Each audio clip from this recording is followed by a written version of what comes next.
N'essayez pas de mettre le casque sur la tête s'il y a encore des dards enflammés dans votre intelligence.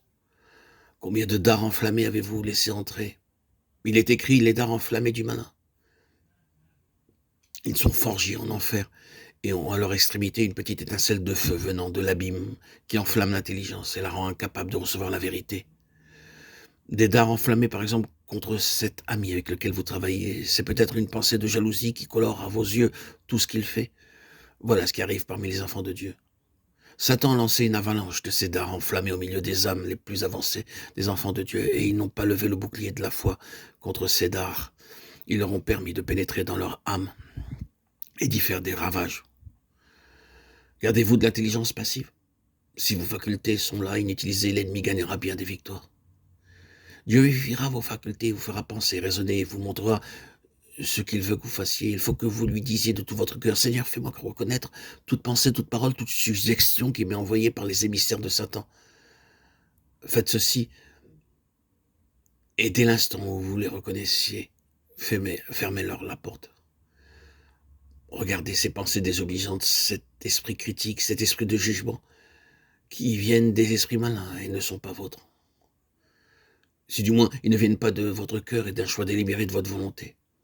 Les choses mauvaises qui entrent dans vos pensées ne sont pas vôtres si vous reconnaissez leur origine et que vous leur en refusiez l'entrée.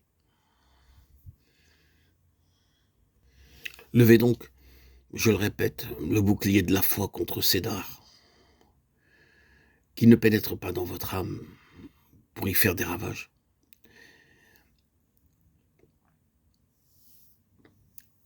Satan a lancé une avalanche de ces dards enflammés au milieu des âmes les plus avancées des enfants de Dieu.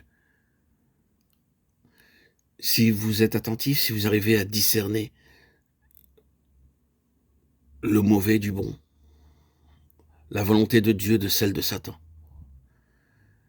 vous discernerez que souvent l'intelligence a été comme enflammée par un feu ne venant pas de Dieu. Et vous pourrez reconnaître ce feu quand vous voyez les visages rougir, les corps s'agiter lorsqu'on aborde certains sujets. Cette grande vérité n'est-elle pas celle dont l'Église a besoin en ce moment?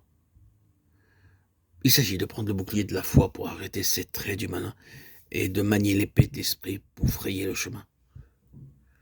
Ce qui signifie une résistance calme, profonde, tenace contre l'ennemi et une possession ferme et continuelle de la victoire de Christ. Gardez-vous donc d'une intelligence passive.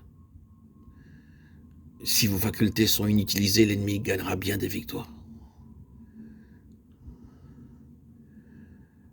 Dieu, si vous veillez, vivifiera vos facultés, vous fera penser, raisonner, vous montrera ce qu'il veut que vous fassiez.